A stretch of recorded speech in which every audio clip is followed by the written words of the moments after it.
ও যুবক, তোমারে যদি কেউ টাচ না করে, তোমার এমন এমন একজন জীবন সঙ্গিনী আল্লাহ ব্যবস্থা করে দেবে, তারে কেউ ফুলের টোকাও দিতে পারেনি। আর তুমি যদি গুতুগুতি করে থাকো, তোমার ওই গুতুগুতি কপালে আসবে। এই কথা বল না কেন? তুমি যেমন, ওই নেক্সটে তোমার সঙ্গিনীও আসবে ওই রকম। তুমি যদি আলিফের মতো সোজা হও, পাঠ থাকো, সাফ থাকো, পবিত্র থাকো, অনেস্ট থাকো, তোমার কপালে ওই রকম একজনেই আসবে। কোরআনের স্পষ্ট আয়াত প্রমাণ করে, পুরুষ যেমন হবে ওর স্ত্রী তেমন হবে। দুশ্চরিত্র পুরুষের জন্য দুশ্চরিত্রা নারী, পুত পবিত্র পুরুষের জন্য পুত পবিত্র নারী। তুমি যেমন হবা তোমার স্ত্রীও তেমন হবে। তুমি 12 ঘাটের পানি খেয়ে শেষ পর্যায়ে তুমি এখন তাহাজ্জুদ পড়ে দোয়া করছো, আল্লাহ মাল যেন আমার এক, ভাই শয়তান, মাল 1 নাম্বার, মাল 9 নাম্বার আসবে।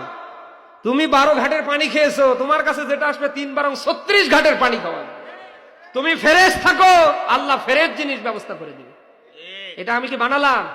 এই জন্য ইসলাম 14 ফেব্রুয়ারি জায়েজ করে না, ছেড়ে দেন, বন্ধ করেন। কিসের ভ্যালেন্টাইন্স ডে, কিসের 14 ফেব্রুয়ারি? নতুন বছর আসলে পরে আপনার ভালোবাসার দিবস না নিবস। এখানে যুবক ভাই যারা আছে, আমি আন্তরিকতার সাথে বলছি, ইসলামে যেগুলি জায়েজ নেই ছেড়ে দেন, বন্ধ করেন। ইসলামে যেগুলি জায়েজ নেই বন্ধ করেন, ইসলামে যেগুলি জায়েজ আছে আপনি করেন, অসুবিধা নেই।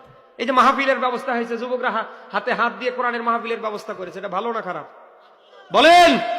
এখানে যত কথা হলো, 10টা কথা হলেও তো মেমোরিতে থাকবে। একটা কথার আমল যদি কেউ করতে পারে, ও যুবক, জান্নাতে যাওয়ার জন্য তুমি তোমার 14 গোষ্ঠী ছিলা।